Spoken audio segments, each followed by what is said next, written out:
Hello, and welcome back to Something to Noodle On. I'm your host, Mac, an average 30-something exploring the complex questions that keep us awake at night.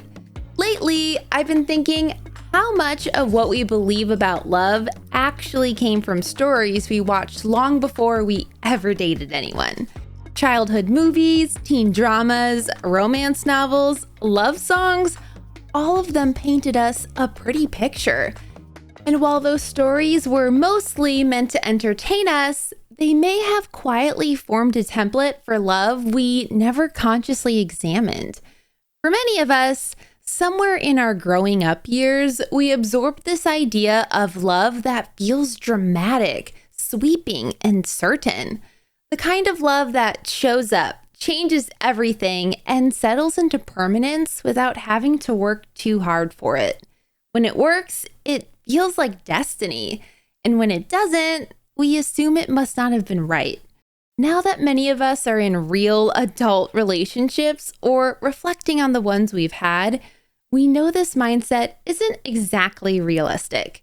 Real love looks different from the stories we grew up on, and a successful partnership involves logistics, compromise, and days that are fairly ordinary. But how many of us still hold on to the version where everything feels cinematic? Do we idolize love? And if we do, what is it costing us? Let's talk about it on Something to Noodle On.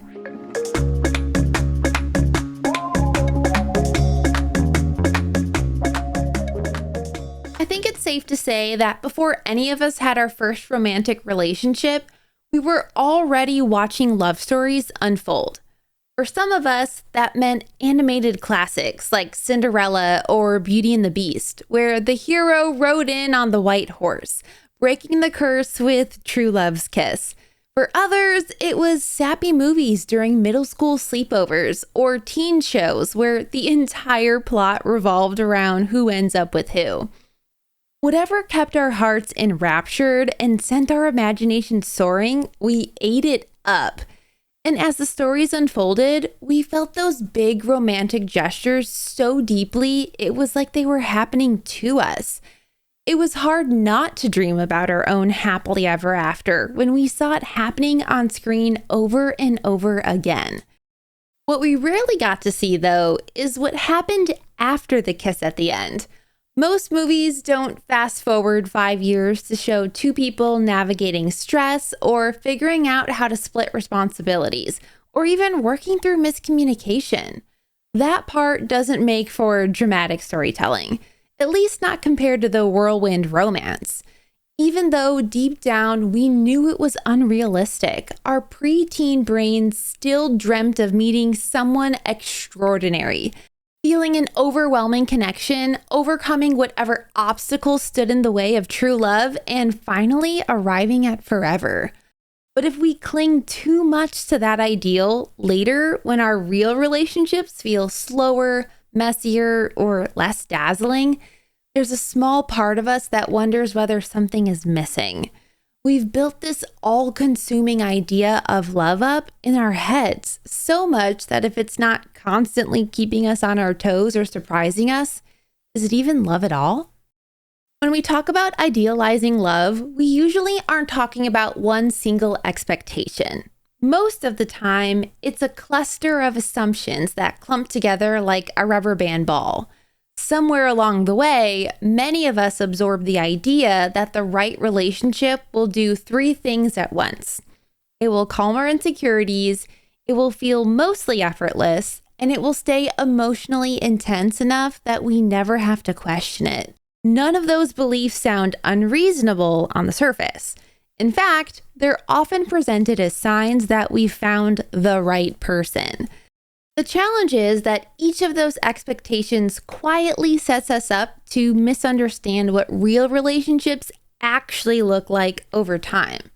Like the idea that the right person will somehow fix us. Maybe we wouldn't phrase it that bluntly, but most of us aren't sitting around thinking, I need someone to complete me. What happens instead is subtler. We imagine that once we're fully seen and chosen, some of our insecurities will quiet permanently. Being chosen feels powerful. There's comfort in knowing someone looked at all their options and said, I want you, flaws and all. In the early stages of a relationship, many of us genuinely do feel more confident. There's a spring in our step. Our hard edges start to soften, and that constant low-grade loneliness quiets down. Because that shift feels so good, it's easy to assume the relationship itself created the calm. Eventually, though, something small happens. A partner might be distracted, or a minor disagreement pops up. Maybe we don't receive reassurance in the way we expected. When those moments occur, the steadiness we were feeling can wobble more than we anticipated. And when that wobble hits, we realize something important. The relationship didn't erase our insecurities. It just temporarily soothed them or distracted us long enough that we could forget about them. I'm sure many of us have experienced the moment where we catch ourselves thinking, why does my reaction feel bigger than the situation itself? Why did I start a big argument over who ate the chips? Or why am I so upset that they were 5 minutes late for our date, even though they had a perfectly reasonable excuse? Often, the answer has less to do with the present moment and more to do with the weight we placed on love to stabilize our inner world. The thing is, healthy love absolutely supports growth and emotional well-being. A caring partner can create the safety we need to explore parts of ourselves we were previously hesitant to share. They can offer sound wisdom and advice and help us navigate the difficult parts of adulthood. But still, expecting another human being to permanently regulate our emotional landscape places a pressure on the relationship that often leads to imbalance or instability. A partnership works best when two people show up responsible for their own emotional footing rather than leaning on the relationship for a sense of self-assuredness. And then a second fantasy sneaks in right beside the first. The belief that if a relationship is truly meant to be, it shouldn't require much effort. Most of us have heard some version of this idea before. When it's right, it just flows. You won't have to try so hard. It shouldn't feel like work. And there's some truth hidden in those statements. Constant turmoil isn't healthy, and a relationship shouldn't feel like an endless struggle. But we all enter each relationship carrying different histories, different communication habits, and different ways of coping with stress. Maybe one of us shuts down during conflict because that's how we learn to protect ourselves growing up, while the other might feel anxious until everything has been talked through and resolved. And when opposite personalities collide, the gloves come off, and our defense mechanisms are on full display. Effort becomes necessary to save the whole thing from breaking down. Real communication requires patience, and there's no room for pride and compromise. Growth almost always introduces some level of discomfort. It's not easy to face conflict, especially against someone we care about.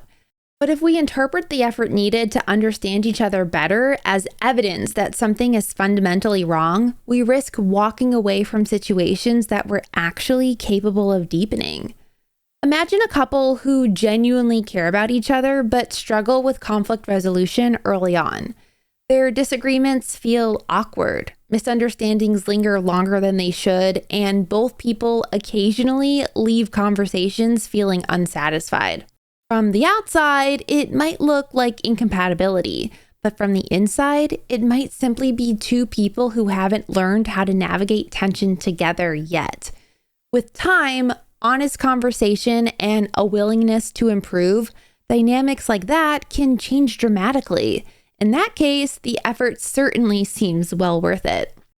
At the same time, we've all seen the opposite scenario. Relationships that felt incredibly effortless in the beginning.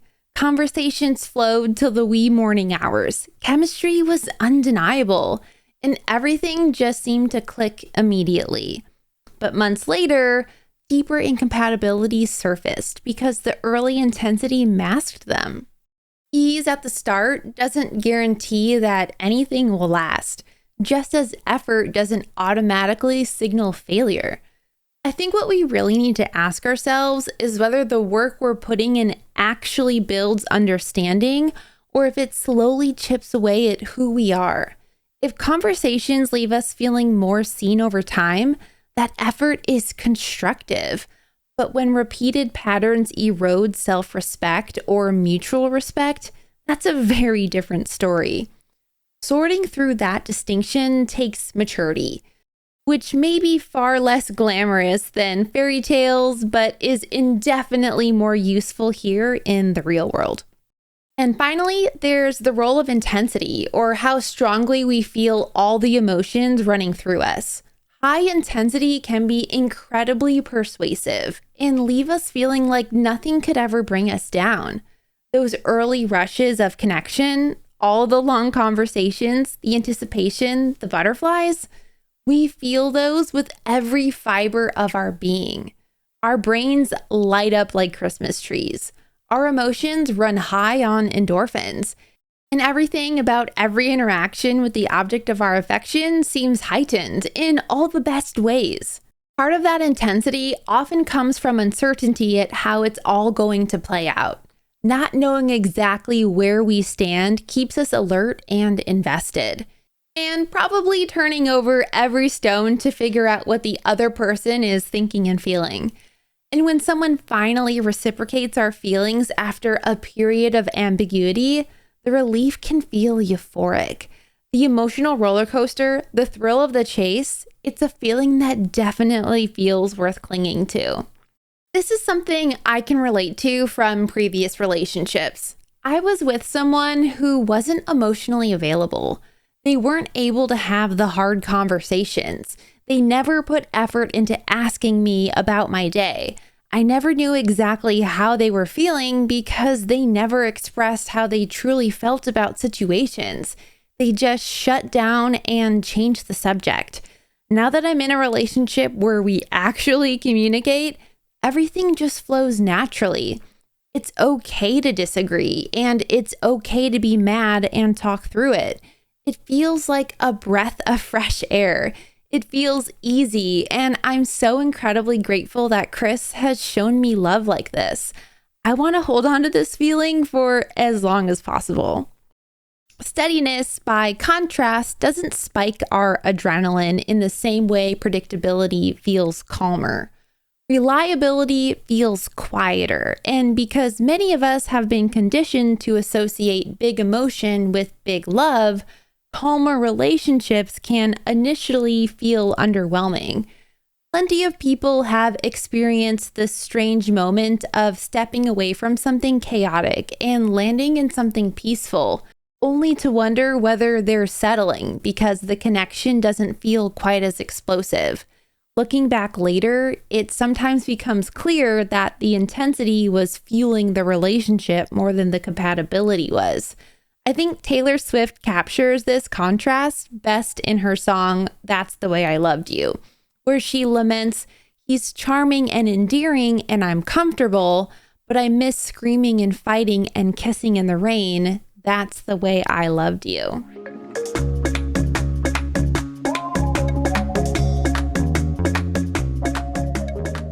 Unfortunately, these idealized versions of love don't really benefit us in the long run. It might take some time, but we can redefine our expectations of love without losing important parts of ourselves, because it's not about giving up on grand ideas of love. It's realizing there's plenty of magic and excitement in reality if we just look for it. Big love still exists, even if it doesn't look like a fairy tale. Letting go of idealized love can feel disorienting at first. Once we stop expecting constant intensity or effortless harmony, there's a brief moment where we wonder what's left. If it's not dramatic and it's not destiny driven, then what exactly are we building? That's where we have to slow down and rethink what love actually is in practice. Not in theory, not in movies, but in the middle of regular life. And maybe the best way to start is to look at love as a partnership between two people who want to share their lives and experiences with each other, instead of some big performance that we want the world to see. If we do that, the entire framework changes. Performance is flashy, it's visible, it thrives on big gestures and orchestrated moments. It screams for attention like it will die without it. We've all seen couples who look incredible from the outside with their elaborate proposals, perfectly curated vacations, and affectionate social media captions that make the relationship seem larger than life. And of course, none of that is inherently wrong. Grand gestures can be beautiful, heartfelt, and genuine. We don't have to love quietly, but it is problematic when we subconsciously measure the health of a relationship by how impressive it appears on the outside rather than how functional it feels on the inside, whether that's our own relationship or someone else's. And let's face it, relationships are messy. There are disagreements and unpleasant conversations. Sometimes there is anger, fear, and suffocating insecurity. There can be heartache, grief, and loss. These situations and emotions don't make for pretty pictures, but they do lead to growth and strengthening connections, the hallmarks of true romantic partnership. Instead of asking, "Does this look romantic?" partnership asks, "Do we function well together when things aren't glamorous?" That question becomes very real the first time one of you is exhausted, irritable, or overwhelmed. It becomes real when money gets tight or schedules don't align or one of you is walking through a difficult season. In those moments, performance doesn't help much. Teamwork does. Many of us have had experiences where someone could make us feel adored in a candlelit setting, but disappeared emotionally during stress. That disconnect is jarring. It forces us to recognize that romance and reliability aren't always the same thing. Sometimes the people we love just don't show up for us. On the other hand, some of the most meaningful expressions of love are deeply ordinary. They show up in small, consistent actions, like your partner remembering that you have a hard meeting and checking in afterward, or being willing to adjust plans without resentment when you're overwhelmed. Sometimes it's simply staying in a hard conversation instead of shutting down. Partnership doesn't eliminate romance, it stabilizes it. There is still plenty of room for over-the-top expressions of adoration. But when we value collaboration as much as chemistry, we stop chasing Instagram-worthy moments and start building something that's made to last. That shift might not feel cinematic, but there's something to be said of creating something that's still there when the adrenaline wears off. Something else that's often missing from love stories is emotional responsibility. Many of us grew up with the subtle idea that if someone truly loves us, they will just know what we need and understand how we're feeling. The modern romantasy novel version of this is almost always the presence of some telepathic understanding where words aren't required because the connection is so strong. The lovers just feel it in the bond between them. That sounds beautiful, but it's nowhere close to realistic. We all have moments where we feel misunderstood by our partner. Maybe we drop hints instead of speaking clearly, expecting the other person to innately understand why we're upset. And then when they don't respond the way we hoped, disappointment sets in quickly. But not only is this an unreasonable expectation, it's also a toxic behavior. Our partners are not mind readers, and there are no messages sent down the bond, no matter how many times we read A Court of Thorns and Roses. What each partner needs from the other is ownership over their own emotions. Of course, saying, "I felt anxious when that happened and I need reassurance" feels vulnerable, but vulnerability is necessary for us to really understand each other. And when we take responsibility for articulating our needs instead of silently testing whether someone can guess them, something powerful shifts. Conflict becomes collaborative rather than adversarial. We're focused on solving the problem together instead of winning the fight. And that's how disagreement should be. A me versus them attitude will never solve anything in the long run. Plenty of us have been in relationships where arguments turned into scorekeeping. The conversation stopped being about resolution and started being about who was more justified in their words or actions. That pattern exhausts everyone involved. Contrast that with a dynamic where both people approach tension with a willingness to work through the issues. Instead of assuming bad intent, they ask questions. Instead of defending immediately, they pause and they listen.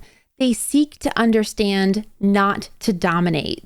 That approach doesn't eliminate disagreement, but it does transform how we approach conflict in the future. Healthy love isn't free of friction.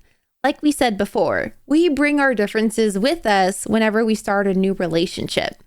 But how we handle that friction determines the outcome of our relationship. And once we understand that emotional responsibility is a skill that we both need to bring to the table, we stop keeping score and start learning, growing, and communicating in a healthy way. And that leads to love that stands the test of time. But one thing I think many of us tend to do, though not on purpose, is forget that love needs kindling, or else it is reduced to a smolder. How often do we assign love the properties of fire? Bridgerton season 1's big romantic line was, "I burn for you." And back in the 1960s, the Doors pleaded, "Come on, baby, light my fire." And way back in 1595, poet Edmund Spenser declared the flames of his love to be ever growing the more he was rejected by the woman he loved. Chemistry between two people may light the match, but intention keeps the fire going. In the beginning of a relationship, effort feels automatic. We're curious, we're attentive. We want to know everything about the other person. But over time, familiarity sets in, and that familiarity can quietly drift into complacency if we're not careful. Despite what we see on TV, most relationships don't implode dramatically. More often, a relationship fades away slowly because neither person actively tends to it. Think about how easy it is to stop asking deeper questions once we believe we already know someone. Or about how often busy schedules push conversation and connection to the bottom of the list. We come home tired from work and a bit of small talk is all we can muster. We don't mean to keep things surface level, but if we forget to dive deeper at least once in a while, we end up just going through the motions instead of stoking the fires of romance. We've all likely experienced seasons where we felt distant from someone we still cared about. The distance rarely appears overnight. More often, it grows quietly through small neglects, the postponed conversations, the unresolved tension, and the distractions that slowly crowd out the space we once made for each other. Life gets busy. Energy runs low, and it becomes easier to assume the relationship will simply keep going on its own. But a fire that once burned brightly doesn't stay that way indefinitely without attention. Even a strong flame needs air and fresh fuel every now and then. Left alone long enough, it doesn't explode or disappear in a single moment. It slowly settles into embers. The warmth is still there, the potential is still there, but without someone adding a log or stirring the coals, the heat gradually fades. Intentional love is what resists that quiet drift away. It's the moment someone asks a deeper question instead of settling for small talk. Or when you decide to revisit a conversation that felt unresolved instead of letting it cool indefinitely. Maybe it's carving out time together when the calendar insists there isn't any room at all. Those actions rarely feel dramatic in the moment. No one writes a romance novel, a love song, or a sonnet about the couple who chose to sit down and actually talk through something on a Tuesday night after a long day of work. Yet those small decisions are often exactly what keeps the warmth alive and saves the flame from shrinking into something we only remember instead of something we still experience. When we stop expecting love to sustain itself automatically and take matters into our own hands, we participate in nurturing one of the most important human connections. And strangely enough, that participation doesn't make love less magical. If anything, it makes the magic something we help to build.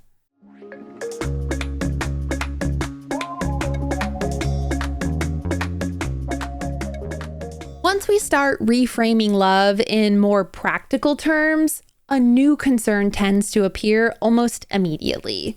If love isn't supposed to feel exciting and new all the time, are we settling? That question can be uncomfortable because none of us wants to wake up 10 years from now realizing we slowly talked ourselves into something mediocre because we were trying to be mature. But at the same time, we have to ask, what are we actually measuring when we decide something is extraordinary? A lot of us grew up with a script, not a list of standards or qualities we value, but a storyline about how love is supposed to feel and how it's supposed to unfold. In that script, love isn't just passionate, it's certain. The right person is supposed to feel obvious. There shouldn't be much ambiguity or second guessing. If it's real, we're told we'll just know. So when relationship feels steady instead of electric, part of us wonders whether something important is missing. But there's a difference between lowering your standards and letting go of a storyline.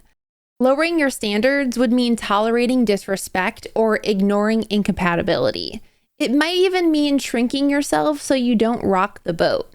Those are unhealthy concessions to make. Letting go of the script means we stop demanding that love follows a cinematic arc in order to count. And that doesn't make our love superficial or any less meaningful. But it does mean we stop waiting around for something that might never come. Once we let go of the script, another fear usually surfaces pretty quickly. Even if we accept that love doesn't have to feel cinematic all the time, there's still that lingering question about passion. Because early passion so often feels undeniable. It keeps us awake at night and takes over our thoughts during the day. Most of us remember what that stage feels like. You're checking your phone more than you'd like to admit. You replay conversations in your head. You feel that rush when their name pops up. Everything is slightly amplified. When that intensity inevitably settles, it can feel like something important is fading. And that's where we have to slow down instead of panic. Early passion and long-term passion are actually built from different ingredients. The first runs on novelty and uncertainty. The second grows out of familiarity, trust, and shared history. From the inside jokes that no one else understands and the struggles that shaped you both. There's a quiet comfort in knowing how the other person takes their coffee or what kind of day they've had just by the way they walk through the door. That kind of intimacy doesn't spike adrenaline in the same way, but it can definitely still feel arousing, but just in a different way. And yes, for some of us, the absence of adrenaline can feel suspicious at first. We might wonder if we've lost something essential. We might even be tempted to chase the old rush somewhere else, just to prove it still exists. But there's something many couples discover if they stay long enough to see it. Passion doesn't necessarily disappear. More often, it changes shape, from being about mystery to being about vulnerability, or from I can't believe I get to be with you to I know exactly who you are and I'm still choosing you. There's something profoundly attractive about being known fully and accepted anyway. Even shared resilience can be deeply romantic.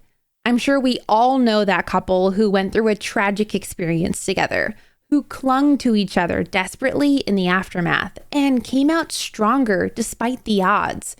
When we redefine passion as emotional closeness instead of constant excitement, we no longer feel the need to chase ideals. Suddenly, we find that everything we've ever wanted is right there in front of us. But here's a thought. Maybe love isn't just something we fall into, but instead it's something we actively choose every day. The fairy tale version of love likes to tell us that once we find the right person, the feeling is unstoppable. But real life tells a different story. There are times when one of you is stressed and life just feels heavy, or times when you're both tired and not particularly inspiring versions of yourselves. You might even be on day 3 of not showering.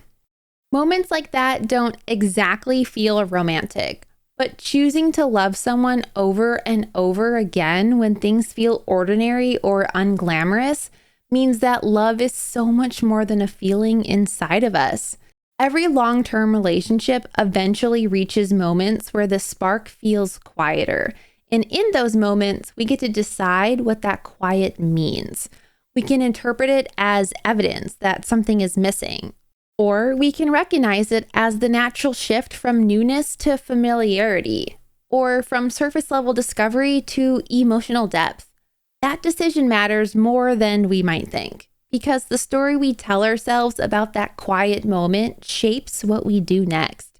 If we decide the feeling is gone, we might start pulling away. But if we decide the relationship is still worth investing in, then we lean toward each other instead. When we start viewing love as a choice rather than a feeling, instead of constantly asking, do I feel the right emotion today? We start asking something more meaningful. Is this someone I want to keep building a life with? And strangely enough, that mindset can feel more romantic than destiny ever did. Because now we aren't waiting for magic to carry us.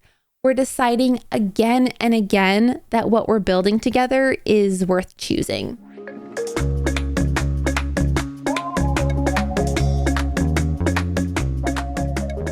For so long, many of us have been taught to measure love by how intensely it makes us feel. We look for certainty, fireworks, and that unmistakable sense that everything has fallen perfectly into place. And when those feelings quiet down, it's easy to assume something must be wrong. But maybe, just maybe, we've been measuring the wrong things. Steadiness doesn't have to be boring. It can be a sign of strength instead. And having to put in effort isn't a warning sign, but a sign that we're actively participating in our relationship. And perhaps the most meaningful version of love is the one we keep choosing to build instead of the one we keep hoping will sweep us away. So instead of asking whether love feels like the stuff movies are made from, maybe the better question is this. If we stopped chasing the dramatic version of love we were shown growing up, what kind of love would we actually choose to create? As always, I hope we gave you something to noodle on. I know relationships, especially long-term ones, ebb and flow. They change as frequently as the people in them do. But choosing to love your partner from the first day to 10 years down the road is a choice you make. Each year falling in love with the person all over again as they become someone new.